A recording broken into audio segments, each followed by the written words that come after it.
Ready হয়ে গেছি, কারণ আজকে আমাদের একটা বার্থডে নেমন্তন্ন আছে, তো সেই জন্যই এখানে অনিন্দিতা দিও রেডি হয়ে গেছে।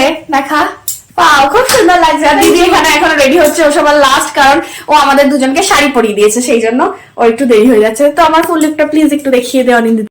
তো আমার ফুল লুকটা কেমন লাগছে অবশ্যই তোমরা জানিও। বিয়ের পর এটা ছিল আমার ফার্স্ট বার্থডে ইনভিটেশন, তাই আমি তো সুন্দর করে শাড়ি পরে রেডি হয়ে নিয়েছি। এখানে শুভঙ্করও রেডি। তো সবাই রেডি হয়ে যাওয়ার পর তারপর বেরিয়ে পড়লাম, যেহেতু বেশি দূরে ছিল না সেই জন্য হেঁটে হেঁটে আমরা সবাই গল্প করতে করতে চলে গেছিলাম।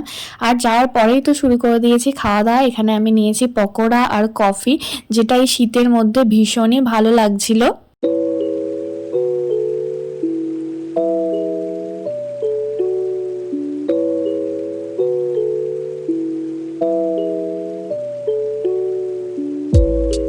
তো আমরা যতক্ষণে গেছি ততক্ষণে তো বার্থডে গার্লের কেক কাটা কমপ্লিট হয়ে গেছিল।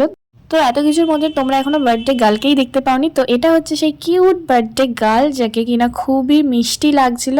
আর ও তো ওর বন্ধুদের সাথে খেলা করতেই ব্যস্ত ছিল। তো ছোটবেলায় জন্মদিন মানে যেই খুশিটা থাকে, যেই এক্সাইটমেন্টটা থাকে, সেটা কিন্তু আস্তে আস্তে বড় হয়ে যাওয়ার পর অনেকটাই কমে যায়। তো এই ভিডিওটা এডিট করার সাথে সাথে এই কথাগুলো মনে পড়ছিল, তাই তোমাদের সাথে একটু শেয়ার করলাম। তো তারপর ওখানে অনেকটা সময় কাটানোর পর আমরা চলে এলাম খেতে। আর কি কি খেয়েছিলাম সেটা তোমাদের সাথে শেয়ার করব নেক্সট পার্টে। তো ততক্ষণের জন্য বাই।